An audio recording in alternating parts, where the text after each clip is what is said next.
les gens sont là, sont présents. On est très contents, en tout cas. On a toujours une bonne moyenne de personnes là, qui participent à nos séances. Donc, aujourd'hui, Gabrielle m'a demandé de vous accueillir et de présenter l'atelier qui va être présenté cet après-midi. Alors, cet après-midi, Lydiane Guidouin et Sylvie Gauthier vont vous présenter un atelier intitulé « La prestation de services dans les organismes d'AFB ». Je crois qu'elles vont présenter des ressources aussi qui sont disponibles, qui ont été traduites au fonds de traduction. Donc, elles vont vous donner tous les détails dans la prochaine heure et demie qu'on a ensemble. Alors, sans plus tarder, parce que j'ai plus d'autres éléments nouveaux et excitants à vous présenter, je vais donner la parole à Sylvie pour vous présenter la séance d'aujourd'hui. Alors voilà, bonjour. Merci Céline, merci. Bienvenue tout le monde, bonjour. Je suis vraiment contente de vous retrouver pour une deuxième fois consécutive de ma part. Donc, ça me fait vraiment plaisir d'être là avec vous. Je vois qu'il y a beaucoup de personnes, il n'y a peut-être pas tout le monde qui est arrivé, mais on va commencer lentement, puis on va accueillir les gens qui arrivent. Donc, je pense que la plupart, vous êtes au courant que la COFA a un fonds de traduction qui fait de la traduction de plusieurs ressources. Donc, aujourd'hui, on va vous présenter quelques ressources qui ont été traduites. En fait, une ressource qui a été traduite avec différents liens vers d'autres ressources qui peuvent être aussi intéressantes peut-être pour vous. Donc, je vais d'abord commencer par partager mon écran pour... Là, je veux juste être certaine que je présente le bon écran. Donc, je pense que c'est... Est-ce que vous voyez bien mon écran? Oui, c'est parfait. OK. Donc, pour la communauté de partage du 1er décembre, on va vous présenter cette ressource-là, comme Céline l'a mentionné, la prestation de services dans les organismes d'AFB et ses exigences. Donc, en fait, je vous ai mis dans le chat tout de suite en partant, là, tantôt, je vous ai mis un lien vers une ressource qui est en fait un lien qui va parler de toutes ces exigences-là, OK? Donc, toutes les prestations de services de l'AFB. Mais aujourd'hui, on va plutôt vous présenter une ressource qui découle de ça, donc qui découle de surtout la rencontre initiale, les initiatives et l'évaluation initiale, les évaluations continues, l'évaluation finale, l'aiguillage, les suivis 3, 6 et 12 mois. Donc, vous allez vraiment avoir surtout ces étapes-là. Donc, les autres qui ne sont pas en gras, là, vous voyez à l'écran, dans l'apprentissage, formation et les sorties, vous allez plus voir ça dans la ressource qui est en lien dans le chat. Donc, aujourd'hui, vous avez le lien ici vers la ressource que l'on va vous présenter, qui est en fait, je vais la tasser ici juste pour vous montrer à quoi elle ressemble. Okay? Donc, vous voyez, elle ressemble à ça ici. Je vais la retasser parce que vous allez la voir tantôt. Attendez un petit peu, j'ai un petit bug ici. OK, bon, il y avait quelque chose qui n'était pas correct. Voilà, donc aujourd'hui, ce qu'on va voir essentiellement, donc on va vraiment aller plus en détail avec l'inscription. Lors de l'inscription, qu'est-ce qui arrive? Les stratégies et les approches en matière d'évaluation, l'évaluation initiale, l'évaluation continue et l'évaluation de transition et on va terminer avec les suivis. Donc, ma partie va être la première petite case et Lydiane va prendre le relais par la suite pour continuer. OK? Donc, je vais tout de suite y aller avec la ressource ici. Est-ce que vous voyez bien ma ressource qui est l'évaluation? Oui, OK. Donc, cette ressource-là a été pas traduite, mais a été conçue par le Community Literacy of Ontario, qui a été ensuite traduit récemment au courant de la dernière année pour vous aider à obtenir des ressources traduites. C'est une des ressources que la COFA a fait traduire. C'en est une excellente parce que je trouve qu'elle peut vraiment aider, surtout si vous avez des nouveaux formateurs dans vos centres ou juste pour faire des rappels. Tu sais, parfois, on se dit, OK, on aimerait ça faire un genre de petite révision, s'assurer qu'on est sur la bonne voie, ressortir d'autres trucs, d'autres astuces parce qu'on se dit, OK, ça fait longtemps qu'on fait la même chose. Peut-être qu'on peut essayer d'innover. Fait que le fait de revoir certaines choses, certains étapes, ça peut nous aider à juste améliorer ou à innover un petit peu. Surtout avec la pandémie, il y a des choses qui ont changé. Je trouve que des fois, on peut peut-être s'adapter. Donc, j'ai trouvé ça intéressant, en tout cas moi, de m'y replonger pour vous présenter la ressource. Donc, j'ai trouvé ça productif. Donc, en 2019, en fait, le Community Literacy Ontario a envoyé un sondage parmi le réseau, parmi ses membres, à la grandeur de l'Ontario avec quelques questions afin de mieux, justement, ressortir des stratégies et tout ça pour créer une ressource à cette image-là. Donc, c'était en 2019 où ils ont fait ce travail-là. Okay? Donc, cette ressource-là a été créée en 2019. Et si on descend un petit peu plus bas, là, ici, là, à la page 4, où vous allez avoir vraiment une meilleure idée de ce qu'on peut trouver à l'intérieur et on vous parle vraiment de l'entrée. Okay? Donc, dès le départ, lorsque votre apprenant arrive à votre centre, l'entrevue d'entrée est super importante et c'est ce qu'on va démontrer aujourd'hui dans ça, avant même de l'inscription. Okay? Donc, c'est important. Ensuite, tout au long, donc les évaluations tout au long avec votre apprenant lorsqu'il progresse et lorsqu'il termine. Donc, on parle de ces évaluations-là parce que sans savoir, on fait de l'évaluation avant même que l'apprenant soit inscrit dans nos centres. Donc, ça, c'est quelque chose qu'on fait automatiquement sans trop s'en rendre compte. Et la ressource dont on vous parlait tantôt, là, c'est le lien, il est ici, vous allez la retrouver à l'intérieur.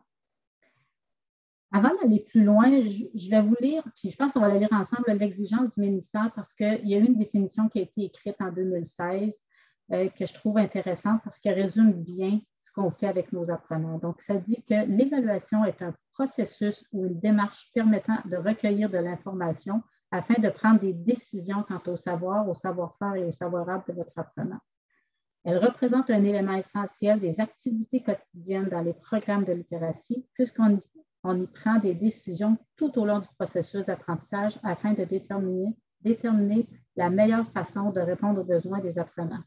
Donc, ça, ce que ça dit vraiment que c'est continu, hein? C'est tout au long de la formation de notre apprenant qu'on doit faire ces choses-là. Toutes ces étapes-là se font au quotidien. Donc, les fournisseurs de services AFB effectuent des évaluations à l'admission, pendant et après, donc tout au long de la formation. Donc, si on commence par le début, on commence avec l'admission, l'évaluation initiale. Donc, cette évaluation-là se fait dès le départ, avant même de remplir le formulaire. Donc, avant même de remplir le formulaire, on doit, avec l'apprenant, faire une entrevue afin de mieux savoir est-ce que cet apprenant-là, je peux vraiment lui offrir les services dont il a besoin. Est-ce que je suis le meilleur service dont cet apprenant-là a besoin? Est-ce que je dois l'aiguiller vers un autre service ou est-ce que je suis outillée pour le faire et je peux répondre à ses besoins? Donc, l'évaluation initiale, très informelle, la discussion avec cette personne-là va vous permettre de voir ses besoins, de mieux cerner ce que l'apprenant veut. C'est quoi son but? C'est quoi son objectif? C'est quoi ses défis? Peut-être qu'il y a des défis auxquels vous allez vouloir l'aiguiller ailleurs. Donc ça, cette rencontre-là très informelle va vous aider à trouver cette information-là. Il y a des outils qui existent pour ça, mais dans le sondage, lorsque le CLO a fait le sondage, ils se sont aperçus que c'est des rencontres plus informelles qui sont faites et plus de la moitié, là, 53 %, ont dit utiliser leur propre outil initial parce que ça leur donne une meilleure... c'est plus personnalisé avec l'apprenant parce que ça répond plus à un besoin. Ils connaissent leur clientèle, ils voient la personne, ils sont capables d'adapter plus facilement qu'utiliser un outil déjà tout fait. Donc, c'est ce que ça a donné comme résultat là, au sondage. Donc, je pense que c'est encore le cas. J'imagine que plus ça va aussi, plus les gens sont à l'aise avec le cadre du cloud, puis ils ont développé leur propre outil. Mais c'était déjà le cas là, en 2019. Il y a plusieurs ressources qui sont mentionnées là-dedans, différentes outils, je devrais dire, pour les évaluations de départ. Donc, je suis certaine qu'il y en a que vous connaissez comme Escargot, Canadian Adult Reading Assessment, mais toutes ces ressources-là sont en anglais. Donc, c'est sûr que pour vous, c'est plus difficile. La plupart, c'est en anglais. Si vous êtes peut-être familier, peut-être pas, mais je ne pense pas que vous les utilisez beaucoup. Comme tous les répondants l'ont fait, là, je pense que ce n'est pas des choses que vous utilisez, mais sont disponibles. C'est important de savoir qu'elles existent, qu'elles sont là. Il y en a une ici qui s'appelle la trousse de ressources pour évaluation commune des voies de transition du cadre du CLAO. Ça, c'est intéressant. Je vous invite à aller la voir. Ça peut être intéressant. Donc, lorsqu'on arrive à l'entrevue informelle, donc si on va un petit peu plus en détail avec l'entrevue informelle, c'est vraiment d'aller chercher l'information qui va vous guider pour relever justement les défis de votre apprenant. Des fois, c'est socio-émotionnel. Des fois, c'est des défis d'apprentissage. Des défis à leur quotidien. Hein. Des fois, on peut, selon la famille, l'emploi dont cette personne-là occupe.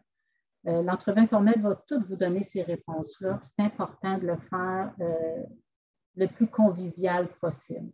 Donc, dans les approches qui ont ressorti du sondage, il parle du style, on peut découvrir le style d'apprentissage, l'expérience antérieure de nos apprenants. Souvent, on va découvrir des traumatismes qu'ils ont vécu, des mauvaises ou des bonnes expériences qu'ils ont eues le temps qu'ils étaient à l'école, dans l'apprentissage plus formel. Donc, c'est là où on apprend ça. L'emploi, le type d'emploi que cet apprenant-là a déjà occupé et vers quel emploi il se dirige. Donc, des fois, il y a une grosse différence entre les deux. Puis, c'est ce qui va nous permettre de dire, OK, bien, pour passer d'un tel emploi à un autre emploi, on doit peut-être lui offrir tel ou tel service. Donc, ça peut nous aider à ça. Le fait de faire cette entrevue-là, ça va donner de la motivation à votre apprenant aussi parce qu'il va se sentir concerné, il va se sentir écouté. Puis, ça va être très positif pour l'apprenant. Ça va vous aider à avoir une meilleure compréhension, autant pour vous que pour lui, parce que votre apprenant, le fait que vous allez lui porter cette attention-là, puis que vous allez l'informer en même temps que vous vous informez, bien, il va avoir une meilleure compréhension de vers où il s'en va, qu'est-ce qu'il a à faire pour atteindre son objectif, puis ça va devenir plus clair comment il va arriver à ses buts pour après ça. Donc, c'est la motivation, la compréhension, l'atteinte du but, tout ça va tout aller ensemble au fur et à mesure que l'entrevue va se faire. Ça va rassurer votre personne apprenante.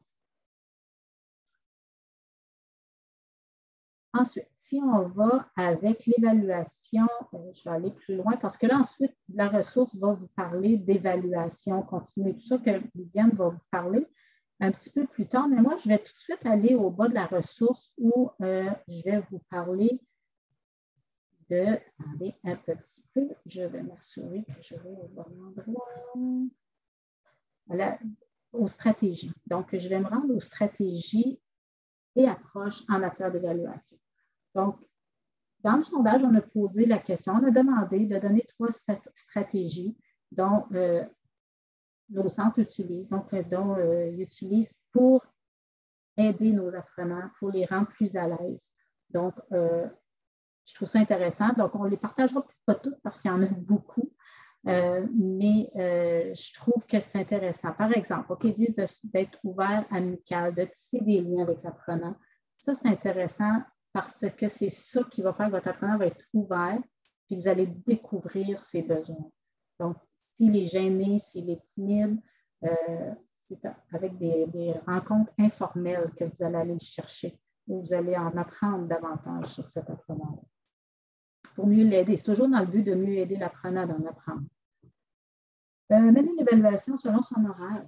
Hein, c'est une chose qui a été suggérée parce que ces gens-là, c'est des gens occupés, ils ont des familles, ils travaillent, ils ont une vie sociale. Ce sont des adultes. Hein, donc, il faut les traiter en adultes, il faut respecter qu'ils ont des horaires surchargés à l'occasion et il faut en tenir compte. Il faut essayer de s'adapter. C'est sûr que ce n'est pas toujours facile, mais dans la mesure du possible, on essaie de le faire. Mais des évaluations initiales individuelles, hein, le fait de le faire individuellement, de ne pas le faire en groupe, vous risquez d'aller chercher plus d'informations. Donc, ça, c'est une des choses qui a été mentionnée lors du sondage. De mener une évaluation sans stress. Donc, le fait d'être informel, de ne pas avoir un questionnaire à remplir, on enlève déjà beaucoup de stress auprès de notre apprenant. Ça l'aide à mieux se décontracter puis de mieux s'ouvrir à vous pour répondre aux questions adéquatement. De le faire dans un environnement silencieux, calme, ça aide énormément également. Donc, ça enlève du stress, hein, c'est très calme. Expliquer le programme, hein, le fait d'expliquer ce que vous offrez comme service, d'expliquer le programme qui va suivre, qu'est-ce qui s'en vient, les étapes, tout ça. Donc, ça rassure un apprenant et ça le rend à l'aise. Assurez-vous que la personne apprenante se sente à l'aise, c'est ce qu'on vient de mentionner en fait. Les deux prochains points, je trouve depuis la pandémie, ont peut-être été plus modifiés que les autres, dans le sens que déjà, je me souviens, en tout cas, peut-être qu'il y en a d'autres qui ont vécu ça, là, mais je me souviens dans les débuts, moi, il y avait des trousses qui étaient offertes aux apprenants, donc cartable, crayon, papier, ce genre de choses-là.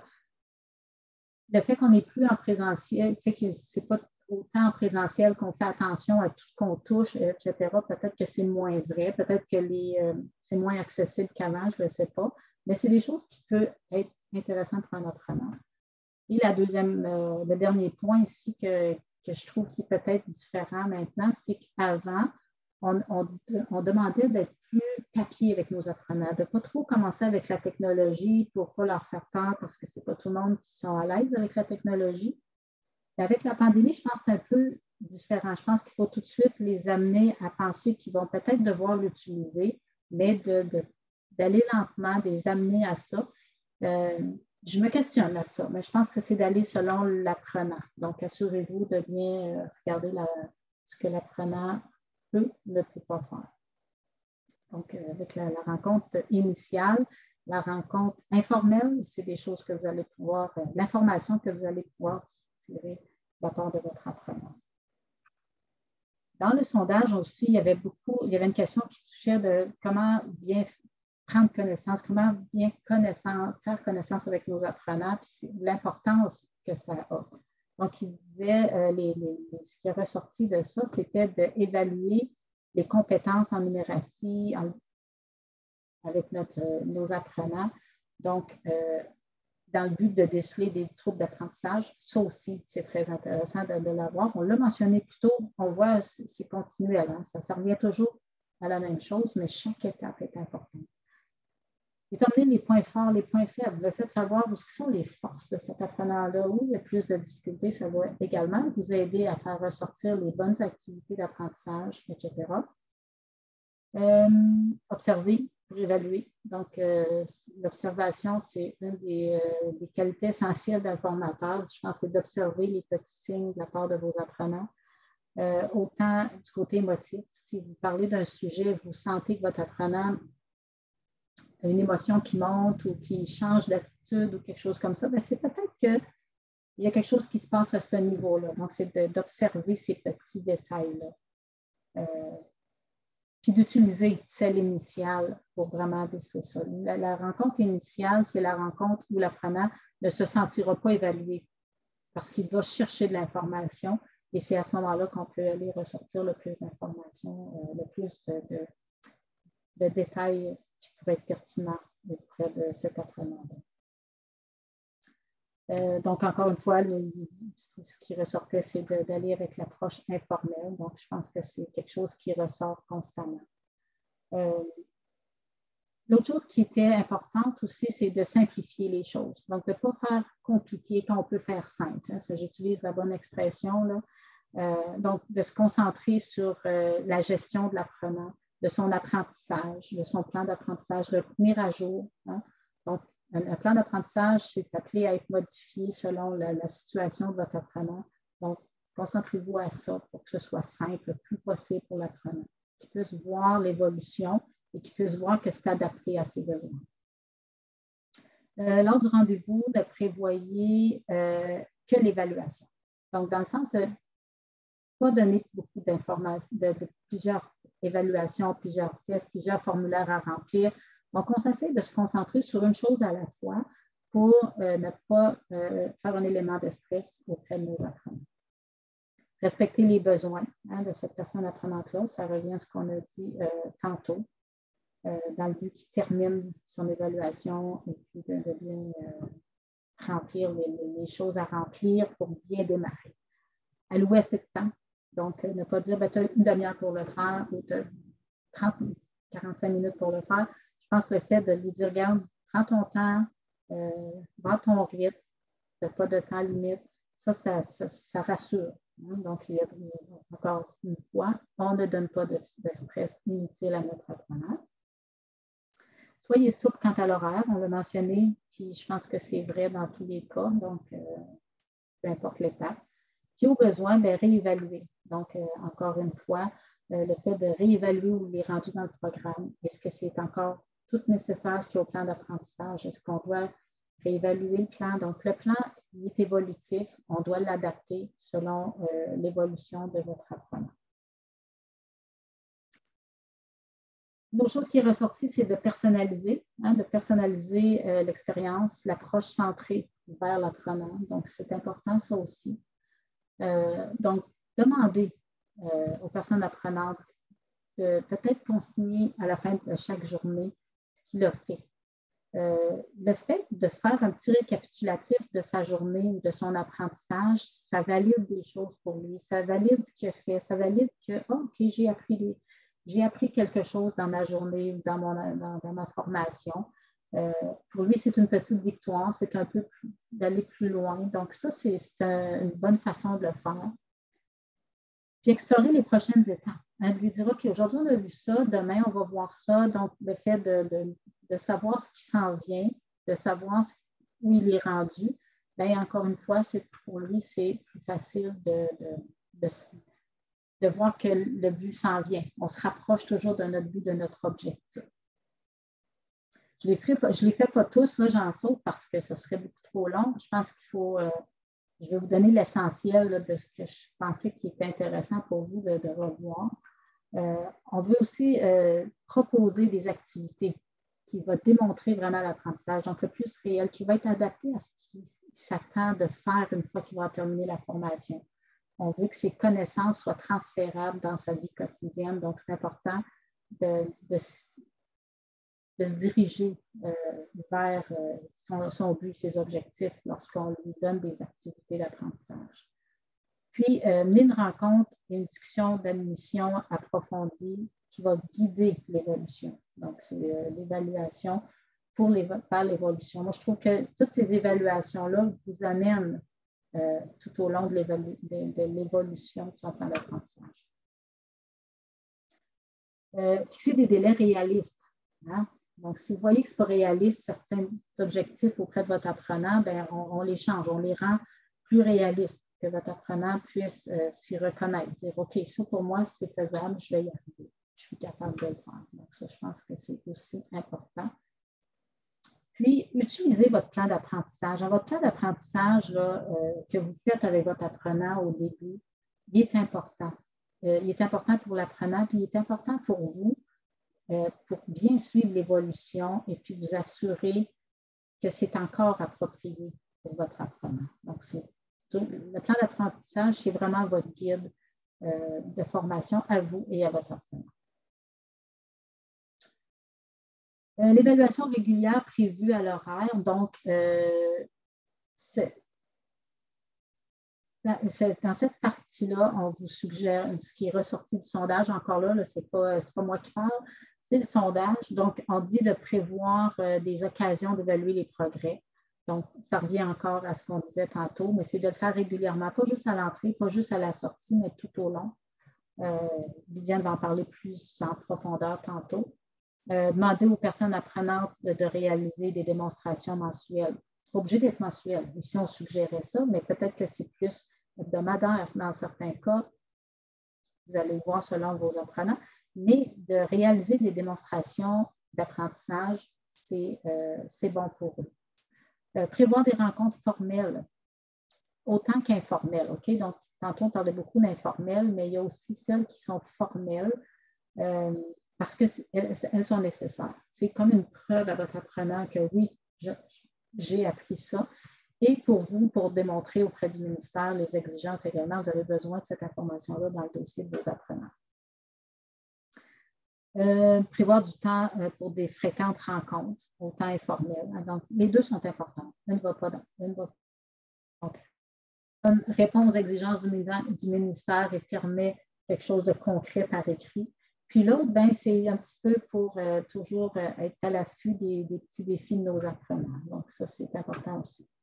Puis, choisir les ressources, les outils appropriés. Entre centres, je sais qu'il y a souvent des échanges de ressources qui est essentiel. N'ayez pas peur de partager vos ressources, c'est parfait, c'est essentiel. Il y en a beaucoup sur le site de la COFA. Tantôt, à la toute fin, je vais vous montrer à quel endroit se retrouvent les ressources qui ont été traduites par le fonds de traduction sur le site de la COFA. Donc, je vais vous montrer ça tantôt. Il y a beaucoup de ressources à cet endroit-là. Le Centre Fora en fait énormément. Vous pouvez y avoir recours également. Donc, c'est important d'aller puiser dans différentes ressources, puis de demander à d'autres formateurs, à d'autres centres, qu'est-ce qu'ils utilisent dans certaines situations. Peut-être le partage des ressources, c'est essentiel. Donc, de mon côté, ce serait la fin. Je ne sais pas s'il y en a qui ont des questions par rapport à ce que je viens, moi, de mentionner. Moi, je vais vous poser une petite question, OK, avec ce que je viens de faire. Okay? J'aimerais vous poser la petite question. Quelles sont les ressources que vous utilisez lors de l'inscription dans vos centres? Est-ce qu'il y a des ressources en particulier que vous utilisez, puis vous dites, j'aimerais ça partager avec les autres. J'aimerais ça dire qu'est-ce qu'on utilise pour justement pouvoir aider peut-être quelqu'un qui a besoin de ces ressources-là. Il y en a que ça leur tenterait de nous partager la ressource qu'ils utilisent. Vous pouvez l'écrire dans le chat aussi, si c'est mieux. Là, je ne vois pas les mains là, comme il faut parce que je partage. Si jamais vous voyez, Céline, un petit peu, ton micro est fermé, je ne t'entends pas.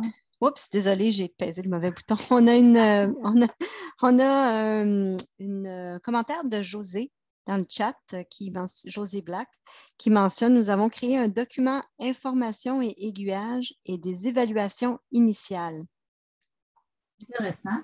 Je ne sais pas Tu vois, José, j'imagine que c'est quelque chose que c'est justement ce qu'on disait, vous avez créé votre propre ressource afin d'évaluer vos apprenants, si je comprends bien. Pour la technologie numérique aussi, je viens de voir. Okay. Merci. Merci. Est-ce qu'il y en a d'autres qui utilisent des ressources? Est-ce que la plupart, c'est des ressources maison? Nous aussi, c'est des ressources maison. Oui. OK. C'est Joanne. Joanne, est-ce que c'est quelque chose, puis peut-être Amélie aussi, José, je veux dire, est-ce que c'est quelque chose qui est évolutif, ce que vous modifiez régulièrement pour les besoins ou c'est toujours pas mal la même chose puis ça fonctionne bien de cette façon-là? Oui, bonjour, José Blake, Formation Sudbury. Oui, nous, on fait des évaluations initiales sur le côté technologie numérique. Juste cocher oui ou non s'ils connaissent, disons, exemple pour PowerPoint, comment est-ce que vous pouvez ajouter une diapositive. Donc, juste des questions qu'ils savent. Puis, on dit, si vous ne connaissez pas, cochez non. Donc, vraiment quelque chose de plus simple pour eux pour remplir. Nous utilisons aussi les évaluations diagnostiques. Je crois que c'est à travers le Centre Fora. Ou c'est ça, pour si c'est le côté français. Et puis, nous, on fait anglais communication orale. Donc, sur notre côté, on utilise Oral Placement Test, donc pour voir s'ils sont capables de communiquer en anglais aussi. Donc, oui, on serait aussi disponible ou si vous voulez qu'on partage notre gabarit qu'on utilise, on peut définitivement partager sur le côté technologie numérique. Ça fera plaisir. Je peux laisser mon courriel dans le chat s'il y a quelqu'un qui s'est intéressé. Excellent. Bien, merci. Merci, José. Merci. Joanne? Nous, c'est comme un peu comme José, mais nous, dans nos évaluations initiales, on a du français, du mathématique et de l'informatique. On donne la même évaluation à tout le monde. Selon ce qu'ils veulent prendre, ben, c'est là qu'on les dirige, là. On se concentre plus, si une personne veut s'aller en informatique, on va se concentrer plus sur l'informatique. Si une personne veut s'en aller dans le domaine de la petite enfance, exemple, on va se concentrer plus sur le français ou ce qu'elle demande, là. Nous, ici, à Alexandria, on a une compagnie qui est un partenariat avec nous, qui est Alexandria Moulure, puis les gens qui travaillent là ont besoin du Excel. Ça fait que ces gens-là, c'est plus dirigé vers le Excel. OK, intéressant. Oui, c'est bien intéressant. Ça revient à ce qu'on a mentionné là, depuis le début, de personnaliser, d'adapter selon le besoin de nos apprenants. Puis c'est excellent. Excellent. Ça répond à ce qu'on a vu dans le sondage, le résultat du sondage, puis de cette ressource. Merci pour les partages. Merci, merci. Donc, je vais arrêter mon partage d'écran. Je vais laisser la parole à Lydiane qui va faire maintenant sa partie. Puis, je vais vous donner un petit break de ma parole, de ma voix. Vas-y, Lydiane. Merci, Sylvie. Je vais mettre ça en mode... Est-ce que c'est le bon document que j'ai partagé? On va refaire ça. On va stop share d'abord. Screen 1. OK. Comment see screen? Est-ce que tout le monde voit le document? Est-ce que c'est le bon qu'on voit? Céline, ton microphone est en mode mieux. J'ai beaucoup de difficultés avec les deux boutons aujourd'hui. On voit évaluation continue à l'écran. C'est bien ça que c'est tu bien voulais ça? montrer? Oui, c'est bien ça. OK. Donc, c'est le bon document. Alors, je vais continuer. Merci, Sylvie. La prochaine étape qui est présentée par le document ici, par la ressource, qu'on vous présente actuellement, c'est l'évaluation continue. Alors, l'évaluation continue, ça, c'est lorsque l'admission et l'évaluation initiale ont été effectuées et que la personne apprenante s'est inscrite au programme AFB avec succès. Il faudra maintenant que les progrès de la personne, les progrès que réalise la personne vers ses buts soient suivis. Donc, une des façons de suivre ces progrès-là, c'est par l'évaluation continue. Alors ici, la ressource nous présente un peu, selon le document du cadre du CLAO, vous allez avoir le lien dans le chat, si on met le lien dans le chat. L'évaluation continue permet, donc selon ce document, l'évaluation continue va permettre de suivre la progression des personnes apprenantes, comme je l'ai dit tantôt. Elle va également permettre de trouver des façons d'aider les personnes apprenantes à acquérir des compétences nécessaires pour atteindre leur but. Et finalement, elle va aider à repérer les obstacles qui risquent d'empêcher les personnes apprenantes d'atteindre leur but. Donc, voilà un peu les 3 points sur lesquels le document fondement de l'évaluation insiste lorsqu'il parle de l'évaluation continue. Évidemment, compte tenu de la singularité des apprenants, on va devoir certaines fois utiliser des façons informelles, et d'autres cas, on va utiliser des façons formelles. Donc, si on va plus loin, excusez, dans la ressource, selon toujours le sondage dont a parlé Sylvie tantôt, celui du CLO, qui a été fait en juin 2019, on a ici un exemple de ressources lorsqu'on veut faire un suivi de façon formelle. Lorsqu'on veut faire un suivi de façon formelle, on a un exemple de ressources que les centres peuvent utiliser. La majorité sont encore en anglais. Donc là, on a un exemple ici. Et on a également présenté, ressorti toujours selon ce sondage, des centres ou des organismes qui vont, eux, utiliser la façon informelle. Et dans cette façon informelle, on parle de suivi des progrès faits par l'apprenant. Donc, dans cette façon informelle, ils vont utiliser des pré-tests. On parle de ça ici. On parle des revues continues. On parle également des devoirs et des activités d'apprentissage. Et en ce qui concerne justement les activités d'apprentissage, il y a une ressource qui a reçu une reconnaissance particulière pour son soutien à cette méthode d'évaluation précise, qui est le portail sur les activités axé sur les tâches pour l'AFB créé par le Quill Learning Network. Vous avez également la ressource dans le chat que Sylvie va vous mettre. Donc ça c'est ce qui concerne la partie évaluation continue. Évidemment, il faut, quelle que soit la façon qu'on va utiliser, que ce soit formel ou que ce soit informel, il faut que ce soit reporté au ministère. Donc, la ressource conseille d'utiliser toujours des tâches jalons qui vont être notées pour que ce soit reporté au ministère. Également, on dit que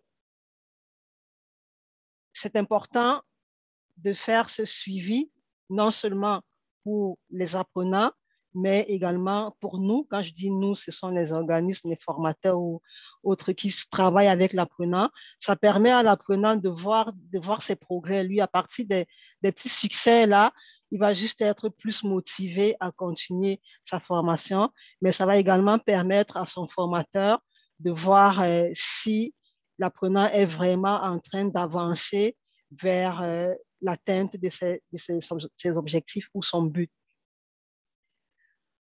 Ensuite, la prochaine étape, après l'évaluation continue, ça va être l'évaluation de transition.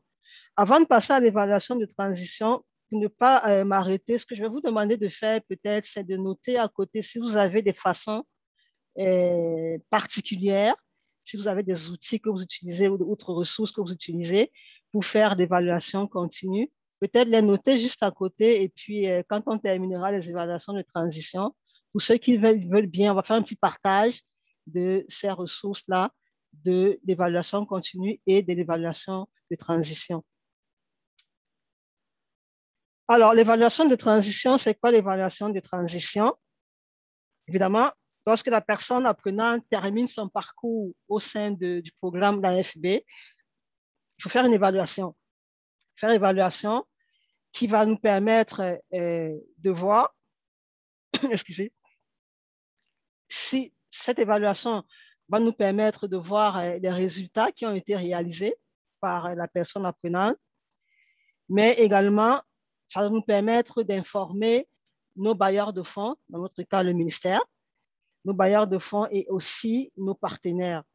Donc là, on parle un peu de ça, en gros, quand vous allez lire le test qui concerne l'évaluation de transition, c'est expliqué un peu ici. Et on a un document qui a été produit par le CLAO. Ça, c'est le premier lien que vous a mis Sylvie Gauthier tout au début de la présentation. C'est de ce lien-là, revenir à l'essentiel, la prestation de services dans les organismes d'AFB. Donc, si vous allez voir ce document-là, vous allez voir que là, il définit exactement à quoi vont servir les évaluations de transition. Là. Donc, on dit, par exemple, les personnes apprenantes ont atteint leur but d'apprentissage en AFB. Donc, dans quelle mesure est-ce que les personnes apprenantes ont atteint leur but d'apprentissage? Dans quelle mesure les personnes apprenantes sont prêtes à quitter le programme d'AFB? Dans quelle mesure ces personnes sont prêtes à leur prochaine étape? Également, ça va nous montrer les résultats cumulatifs des évaluations de la personne apprenante qu'elle a réalisées tout au long de sa formation. Donc, ça, c'est ce qui concerne l'évaluation de transition. La ressource nous donne encore une liste d'outils qu'on peut avoir ici pour faire cette évaluation de transition-là. Donc, là, on nous parle de tâches jalons, on nous parle de tâches culminantes, vous les utilisez forcément, je suis sûre. Les tâches culminantes, on nous parle d'autres outils, on nous parle aussi des tests GED, pour ceux qui ont ce programme dans leur centre. Donc, vous avez là vraiment une liste. On nous parle des entrevues, on a des entrevues. on a des auto-évaluations de départ, on a des réflexions anecdotiques. Donc, vous avez vraiment une liste ici, là, de ce que vous pouvez utiliser pour faire des évaluations de transition. La liste, elle est longue. On ne va pas passer tout cela. Elle est vraiment longue. Donc, voilà en gros les prochaines étapes qui sont présentées dans cette ressource, les évaluations de suivi pour suivre le progrès de l'apprenant et puis l'évaluation de transition pour se rassurer que l'apprenant est prêt maintenant à quitter le centre et à continuer vers l'atteinte de ses objectifs. La prochaine partie que je voudrais vous montrer ici est des suivis, mais avant d'aller au suivi, j'aimerais qu'on revienne un peu. Là, je vais juste arrêter mon partage. Ce que je vais faire pour que ce soit plus facile, c'est juste partager mon PowerPoint, ne pas avoir arrêté le partage et revenir un peu aux deux questions. La première dont je vous ai parlé tantôt, de savoir si vous avez, vous, des outils ou vous avez des ressources que vous utilisez pour votre évaluation continue, pour évaluer les progrès de l'apprenant, et aussi si vous avez des outils que vous utilisez pour l'évaluation de transition. On va commencer d'abord par l'évaluation continue. S'il y a certains qui veulent faire des partages, c'est toujours bien de partager. Ça pourrait intéresser d'autres. Alors, je vois pas le chat, Céline. Donc, s'il y a des... Je t'en informerai, là. Pour l'instant, ça D'accord, va. parfait. Merci. Non, il y a eu une question dans le chat de Josie Blake. Est-ce qu'ils ont fait des nouvelles tâches task-based? Je sais qu'ils étaient mentionnés auparavant d'une révision sur le site web.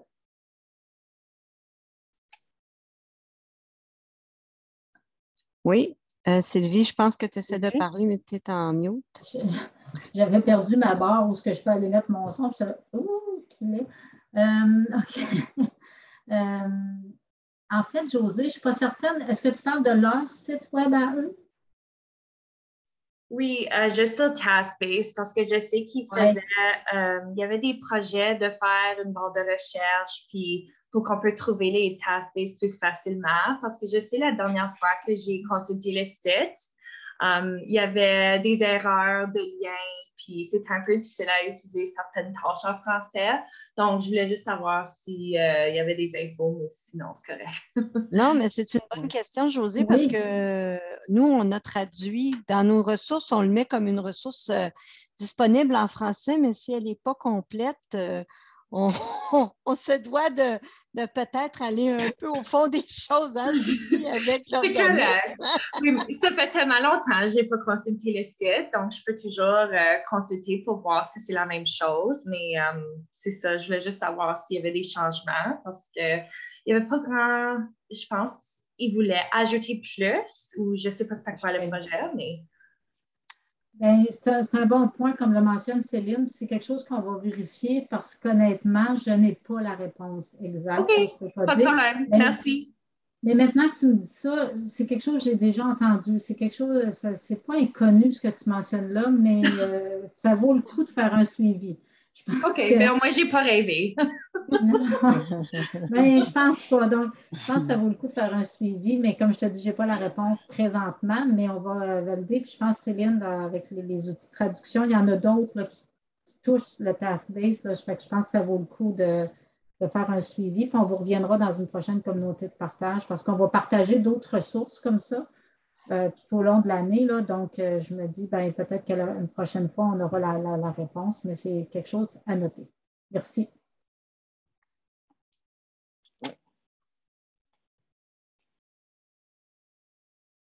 Merci, Sylvie. Est-ce qu'il y a d'autres messages encore dans le chat, Céline? Non? OK. Je suppose que c'est forcément les mêmes outils que vous utilisez là, ceux qui ont été énumérés dans la ressource. C'est pas mal la même chose que vous utilisez aussi. Est-ce que c'est le cas pour l'évaluation de transition? Est-ce que vous faites des évaluations de transition?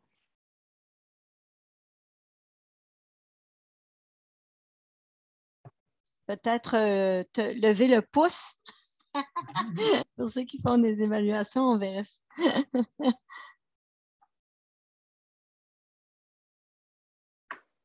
Personne? Ils sont tranquilles. Non, non. OK. Parfait. Nous, à Alexandria, on n'en fait pas. OK. OK. C'est vrai que c'est pas courant. J'ai l'impression que ce n'est pas courant dans les centres. Hein? OK. Par contre, ça pourrait être... Vas-y, Joanne, excuse. Excuse-moi. Par contre, on met le plan d'apprentissage à jour constamment. Oui. Ben, c'est à peu près ça que je voulais dire, dans le sens que la transition, oui, il y a la tâche culminante qui est la transition, mais ce n'est pas nécessairement celle-là. Peut-être que vous évaluez différemment votre apprenant pour voir est-ce qu'il est prêt à passer à la prochaine étape. Donc, ce n'est peut-être pas une tâche culminante, mais vous utilisez peut-être autre chose pour voir si l'apprenant est prêt à la prochaine étape. C'est ça. Et c'est quelque chose que vous faites vous-même, j'imagine? Ce n'est pas une ressource qui existe, c'est une que vous avez fait vous-même? C'est plutôt quand on voit les travaux des apprenants, mais on voit s'ils sont prêts à passer à l'autre étape ou pas. Okay. On n'a pas besoin vraiment d'avoir une tâche pour prouver qu'elle est déjà, qu'il est déjà là. OK. Puis les tâches jalons vous aident à avancer aussi, j'imagine. C'est ça, oui. Mais les tâches culminantes, on n'a jamais fait. OK. Merci. Est-ce qu'il y a des centres qui le font?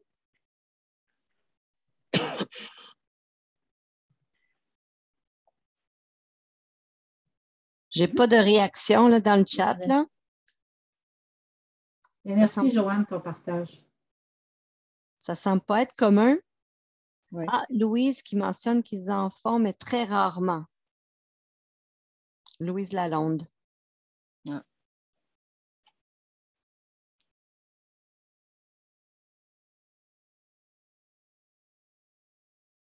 Est-ce que tu es en train de parler encore, Céline? Parce que ton...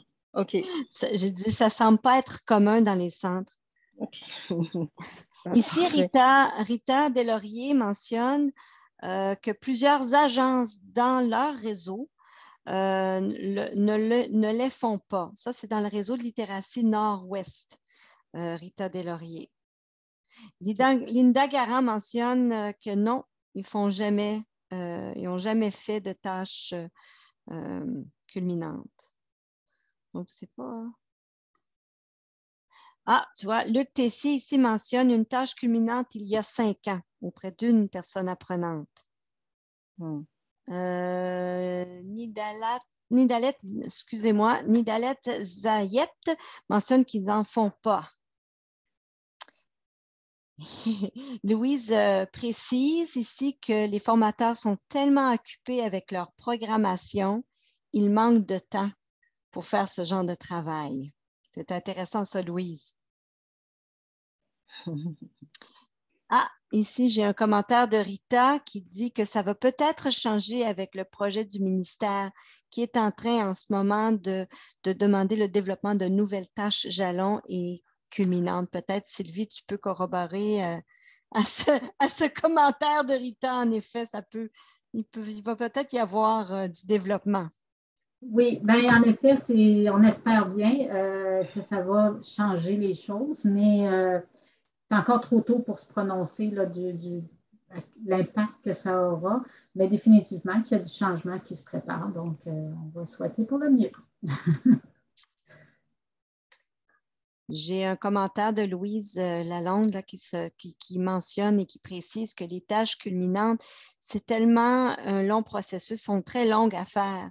Donc, ça demande aussi des compétences qui n'ont pas été présentées.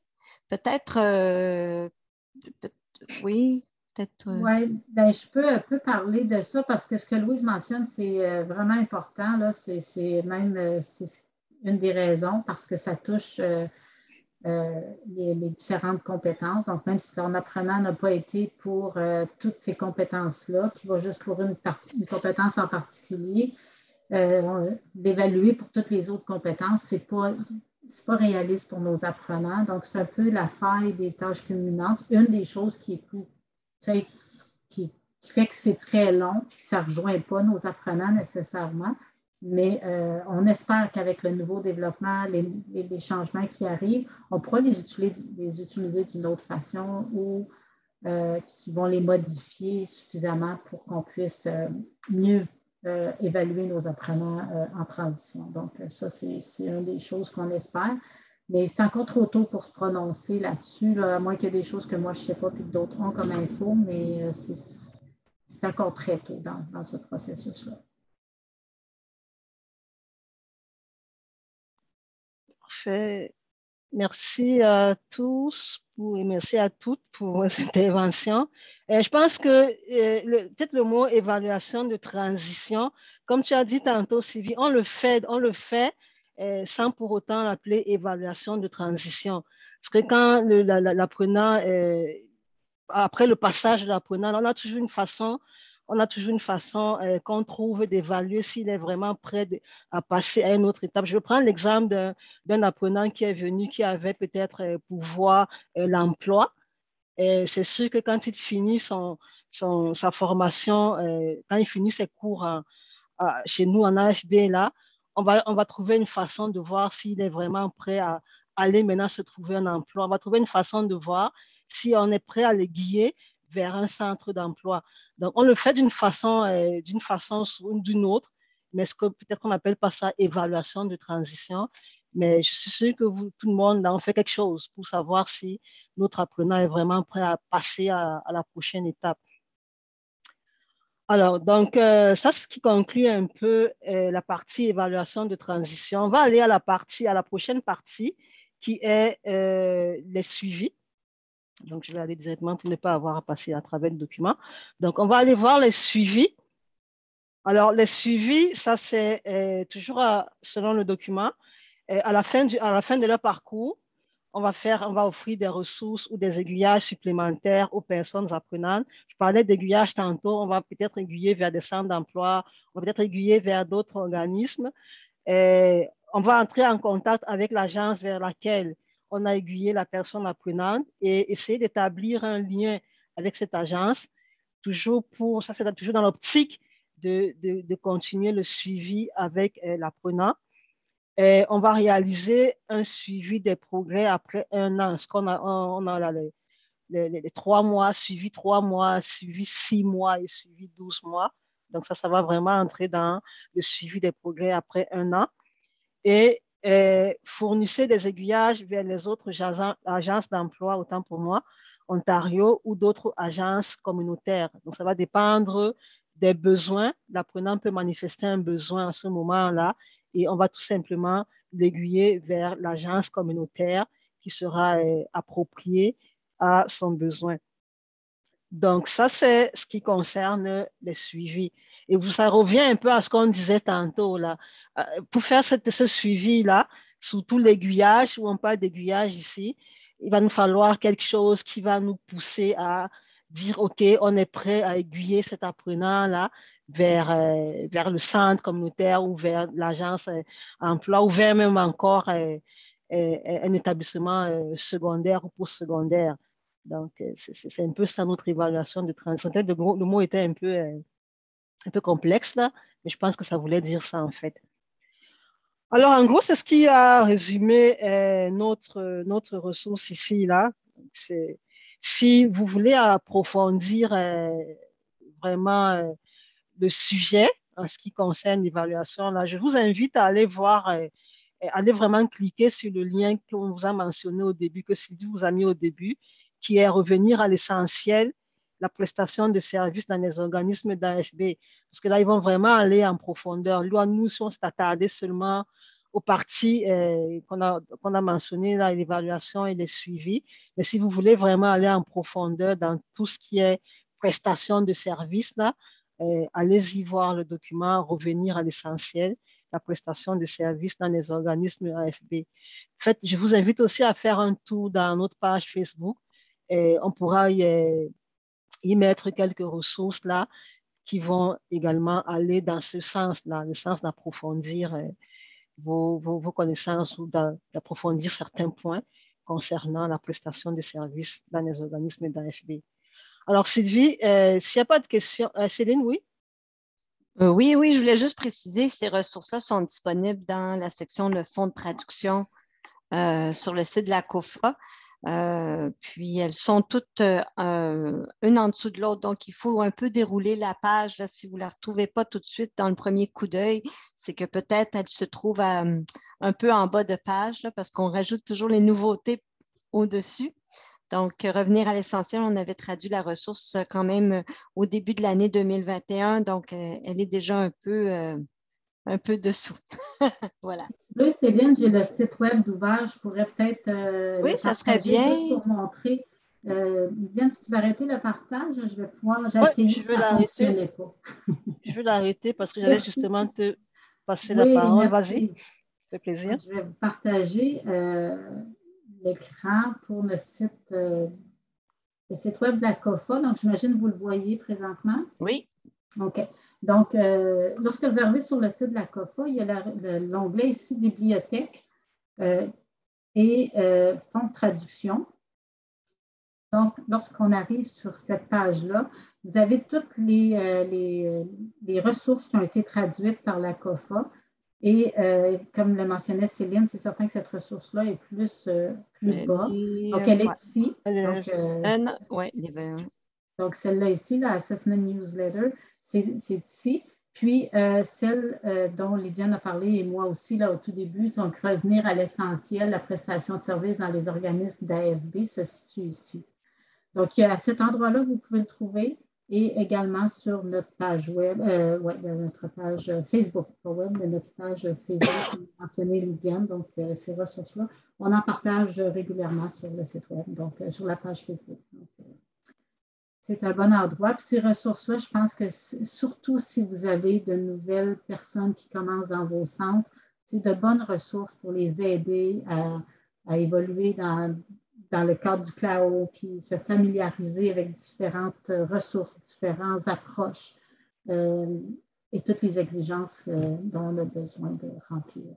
Donc, voilà. Je ne sais pas s'il y en a qui ont des questions concernant les ressources. Ce n'est pas quelque chose qu'on a créé, c'est des ressources qui ont été faites, qui ont été créées par d'autres, mais qui sont vraiment de bonnes ressources. Donc, c'est pour ça qu'on les fait traduire et qu'on vous partage cette information. D'ailleurs, on est toujours à l'écoute aussi de ressources que vous aurez, desquelles vous vous rencontrez là, dans votre travail, qui sont en anglais et qui ont un besoin d'être traduites. On est aussi à l'écoute de ces besoins-là parce qu'on veut s'assurer que les ressources répondent à vos besoins. Merci. Nous, moi et Lydiane, je pense qu'on a fait le tour. Lydiane, tu avais terminé, je crois aussi, oui. Oui, j'avais terminé et puis je t'avais remis la parole. On dit généralement que celui qui ouvre le bal, c'est celui qui clôture le bal. Donc, oui, ben merci beaucoup, Lydiane. Rapidement, je vais juste prendre quelques minutes pour vous parler rapidement de notre prochaine rencontre de communauté de partage. Comme je le mentionnais au début, ça devient une belle tradition. Donc, on essaie de garder le rythme et d'en offrir 2 par mois. Donc, la prochaine aura lieu mercredi le 15 décembre, juste avant les fêtes. Et elle sera intitulée « L'évaluation des personnes apprenantes à l'aide d'outils en ligne ». On fait un peu un lien avec celle-ci. Donc, on a invité Guylaine Vinet de l'organisme Alpha Plus qui va venir nous présenter dans cet atelier, elle va venir nous présenter des astuces et des outils de programmes, notamment les formulaires Google et Forms de Microsoft, pour créer des formulaires d'évaluation notamment. Et cet atelier-là, c'est le premier d'une série de 4 ateliers qu'on va vous offrir dans le courant de l'année sur un projet que est en train de développer Alpha Plus qui s'appelle le projet Réseau numérique. Alors, on veut créer un